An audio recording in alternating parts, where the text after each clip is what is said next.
Selamat pagi, jemaat-jemaat sekalian, saudara-saudari yang dikasihi Tuhan Yesus Kristus.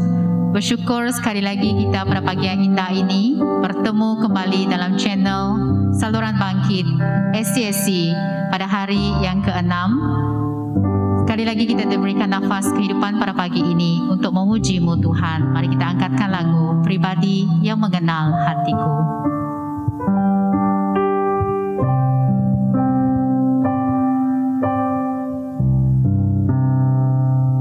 Seperti rusa yang haus, rindu aliran sungai-Mu.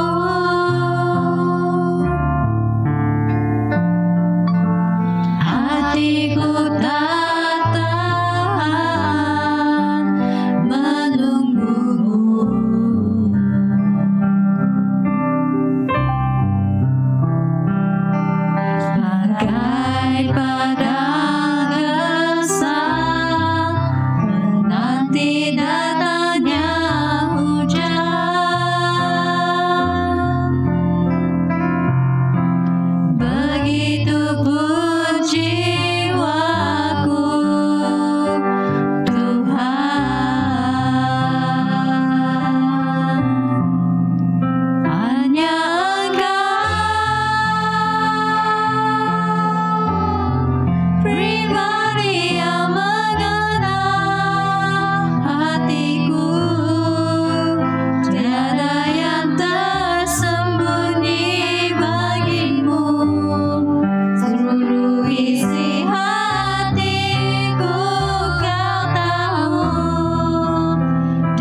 kasih-Mu.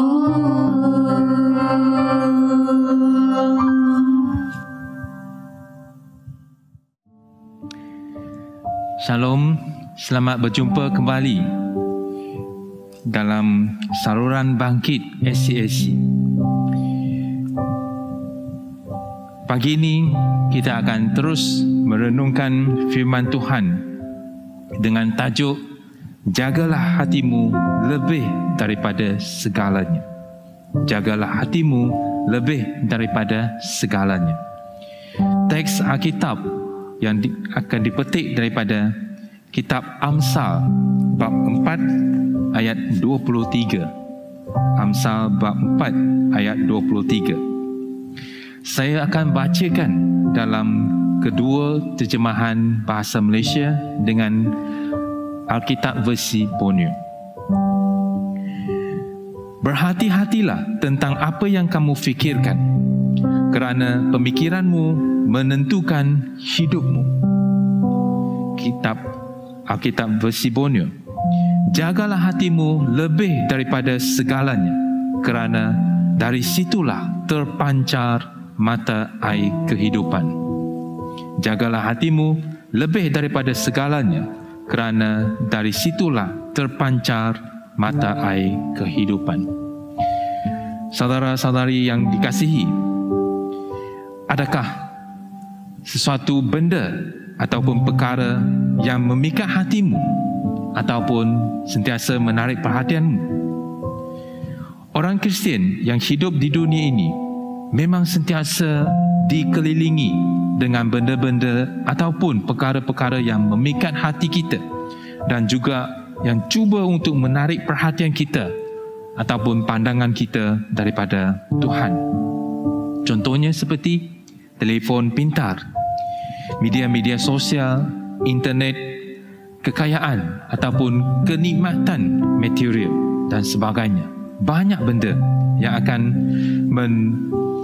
memikat hati kita dan menarik perhatian kita daripada pandangan kita dalam Tuhan. Mungkin dalam semua bahasa, hati ini bermaksud sesuatu yang penting. Ia bukan sahaja organ penting dalam tubuh badan kita, tetapi ia juga merupakan sumber kehidupan. Dalam terjemahan Alkitab versi Borneo menyatakan bahawa ia adalah mata air kehidupan. Ia juga merupakan sumber pemikiran, emosi ataupun sesuatu yang berkaitan dengan keberanian dan semangat kita. Jadi hati yang telah dinyatakan oleh Solomon dalam ayat ini sebenarnya merujuk kepada pemikiran dan keinginan kita, seperti yang diterjemah dalam versi bahasa Malaysia. Berhati-hatilah tentang apa yang kamu fikirkan, kerana pemikiranmu menentukan hidupmu. Jadi terjemahan bahasa Malaysia telah menterjemahkan maksud dia, iaitu pemikiran. Kita tahu juga hati ini menguasai cara hidup kita, kerana kita ni selalu ingin mencari masa untuk melakukan apa yang kita suka. Jadi Solomon, dia memerintahkan kita untuk menjaga hati lebih daripada menjaga segalanya. Jadi kita harus menumpukan perhatian pada perkara yang membuat kita berada di jalan yang benar. Mengapa kita harus menjaga hati lebih daripada segalanya? Kerana dari situlah terpancar air mata kehidupan. Dalam budaya kuno, terdapat pengawal jantung dalam peralatan perang. Jadi orang askar-askar dahulu, dia akan membuat satu pakaian ataupun pengawal jantung sebagai yang dipakai sebagai baju untuk menghalang tikaman daripada anak panah ataupun pedang untuk menembusi jantung seseorang. Jadi pakaian ini adalah untuk melindungi jantung kita supaya tidak terbunuh dalam peperangan. Sudah tentu, apa yang dikatakan di sini bukan hanya untuk semata-mata menjaga ataupun melindungi jantung itu, ataupun yang kita boleh yang mengangkut darah dan pernafasan. Tetapi apa yang dinyatakan oleh Solomon adalah hati yang mengawal pemikiran kita.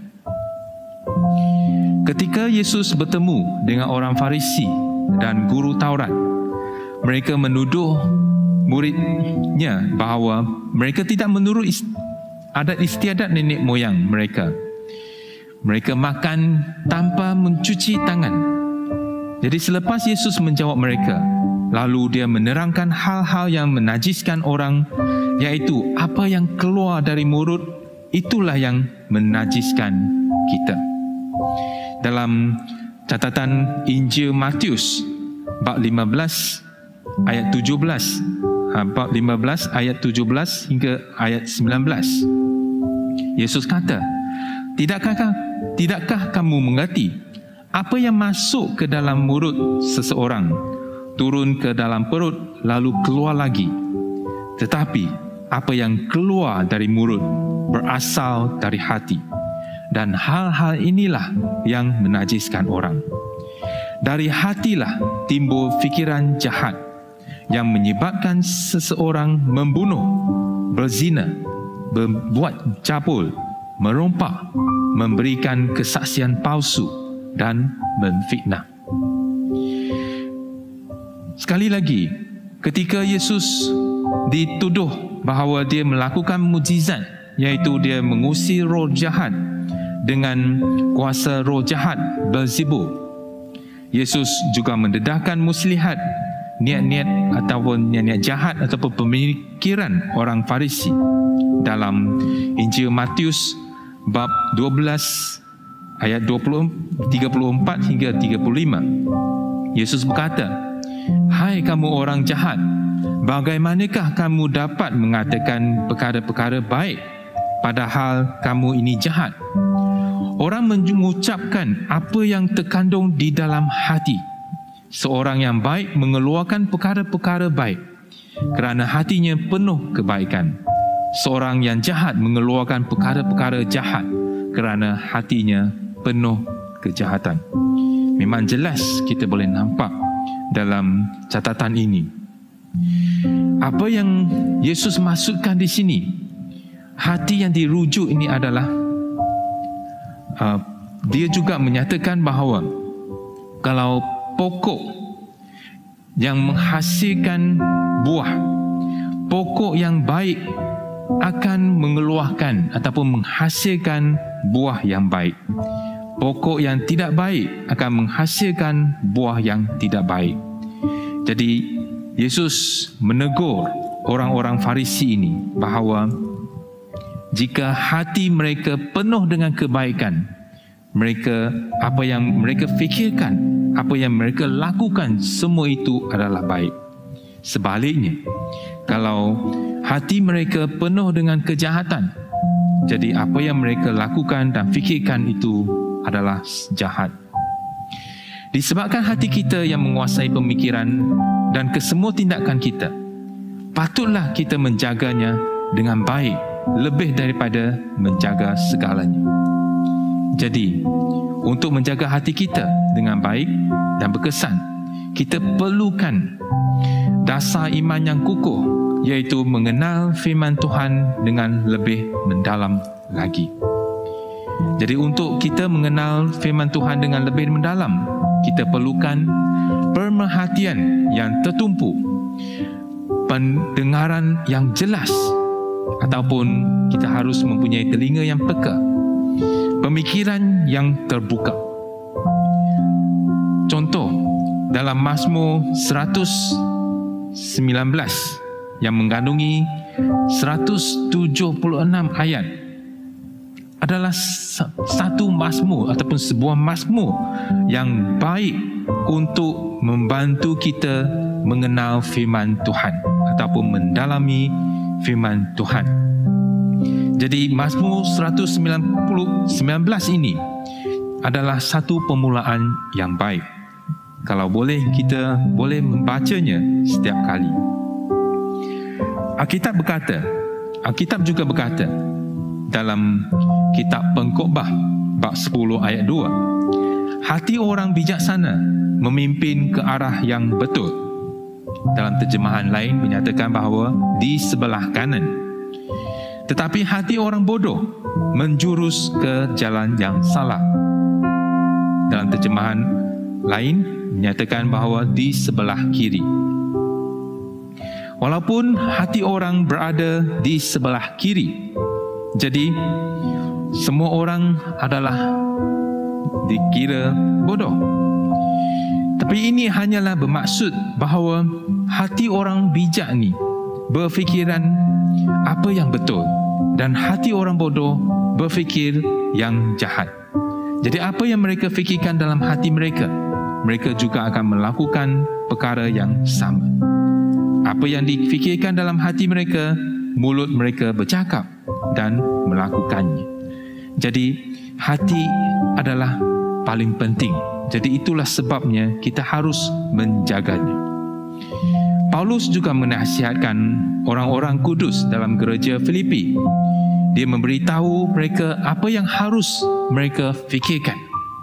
Dalam surat Filipi bab 4 ayat 8 hingga 9, Paulus kata, akhirnya saudara-saudaraku, hendaklah kamu menumpukan fikiran hanya kepada perkara-perkara yang baik dan yang patut dipuji, iaitu perkara yang benar, yang mulia, yang adil, yang murni, yang elok dan yang terhormat.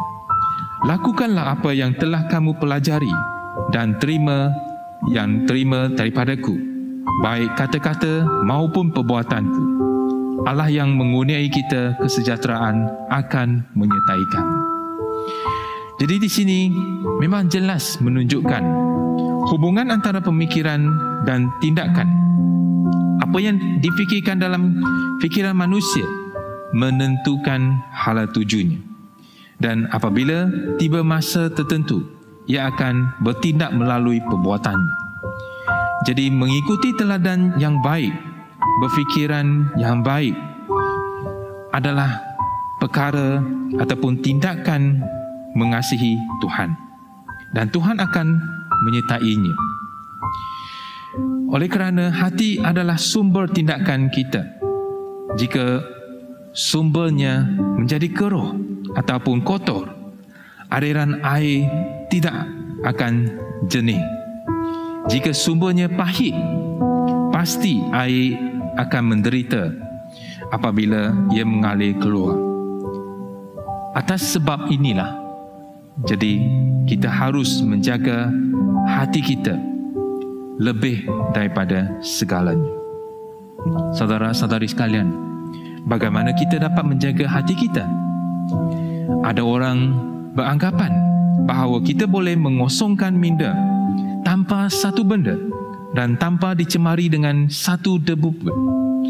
Tapi itu hanyalah cakap bohong. Kerana Tuhan Yesus berkata, apabila roh jahat meninggalkan seseorang, roh itu menjelajahi tempat yang kering untuk mencari tempat tinggal. Jika tempat tinggal tidak ditemuinya, roh itu akan berkata, aku akan balik ke rumah yang telah aku tinggalkan. Kemudian roh itu balik dan mendapati rumah itu kosong, bersih dan teratur. Lalu roh itu pergi dan memanggil 7 roh lain yang lebih jahat daripadanya. Semuanya memasuki orang itu dan tinggal di situ. Akhirnya keadaan orang itu lebih buruk daripada dahulu. Ini adalah satu peringatan kepada kita. Bukan saja kita mengosongkan minda kita. Sebenarnya itu adalah satu tindakan yang amat berbahaya. Jadi Yesus mengingatkan kita, kalau kita ingin buat demikian, dia kata roh jahat ini akan memanggil 7 roh lain yang lebih jahat lagi untuk memasuki badan kita. Jadi itu adalah satu amaran kepada kita. Jadi seseorang mesti dilahirkan semula dan diselamatkan dan membiarkan Roh Kudus yang mendiami dalam hati kita, bukannya mengosongkan minda kita, tetapi dipenuhi oleh Roh Kudus. Kita harus juga menerima firman Tuhan dengan berhati-hati, menyimpannya dengan teliti dan meletakkannya di hadapannya dan mematuhi sepanjang masa. Dalam dunia hari ini memang terdapat banyak godaan yang jahat dan semuanya hanya untuk memikat ataupun menarik perhatian kita. Jadi menjaga hati kita lebih daripada segalanya adalah satu perkara yang penting bagi kita. Semoga dengan kuasa Tuhan dan firman-Nya kita dapat memelihara hati kita, pemikiran kita, sehingga Tuhan Yesus datang kembali. Saudara-saudari yang dikasihi, jagalah hatimu lebih daripada segalanya adalah satu perkara yang paling penting dalam hidup kita. Kerana segala intipati yang berada di dalam akan ditunjukkan di luar, iaitu kelakuan kita. Jadi biarlah Roh Kudus yang tinggal di dalam hidup kita dan biarlah Dia membantu kita dengan rukun dan jujur tinggal di dalam kebenaran Tuhan. Marilah kita berdoa dalam perkara doa ini. Pertama, berdoalah supaya hati kita dapat disucikan dan dipenuhi dengan kebenaran agar kita dapat menjauhkan diri daripada segala yang jahat. Mintalah Roh Kudus memimpin kita untuk mendalami lagi pengetahuan terhadap firman Tuhan dan mengambil inisiatif untuk membaca dan merenungkan firman-Nya. Kedua, berdoalah supaya kita diberikan kekuatan rohani agar dapat memelihara hati pemikiran kita dan sentiasa memikirkan perkara-perkara yang baik dan yang patut dipuji, iaitu perkara yang benar, yang mulia, yang adil, yang murni, yang elok dan yang terhormat. Sama-sama kita berdoa. Allah Bapa kami di syurga, kami mohon bahawa dengan darah Yesus Kristus menyucikan bukan saja keseluruhan diri kita, terutamanya sucikanlah hati kita, sebab hati kita lah ataupun pemikiran kita lah yang akan menyatakan kelakuan kita. Apa yang kita fikirkan akan dinyatakan dalam tindakan kita. Oh Tuhan, kami mohon bahawa Engkau akan sentiasa memimpin kita dan penuhilah kita dengan Roh Kudus yang akan mendiami dalam hati kita, supaya kita dapat lebih mendalami lagi tentang kebenaran dan juga pengetahuan terhadap firman. Tuhan, kami mohon bahawa Engkau sentiasa membantu kita untuk datang ke hadirat-Mu dan sentiasa membaca firman-Mu, merenungkan firman-Mu di dalam kehidupan kita. Kami doakan juga Engkau berikan kekuatan rohani kepada kita semua, supaya kita dapat memelihara hati pemikiran kita. Kami harus dipimpin supaya kami dapat sentiasa memikirkan perkara-perkara yang baik, yang patut dipuji, perkara yang benar, yang mulia, yang adil, yang murni, yang elok dan yang terhormat. Inilah doa kita semua. Tuhan, kami serahkan doa kita di atas tangan-Mu. Terima kasih Engkau mendengarkan doa kami. Dalam nama Tuhan Yesus Kristus, Juru Selamat, kami berdoa. Amin.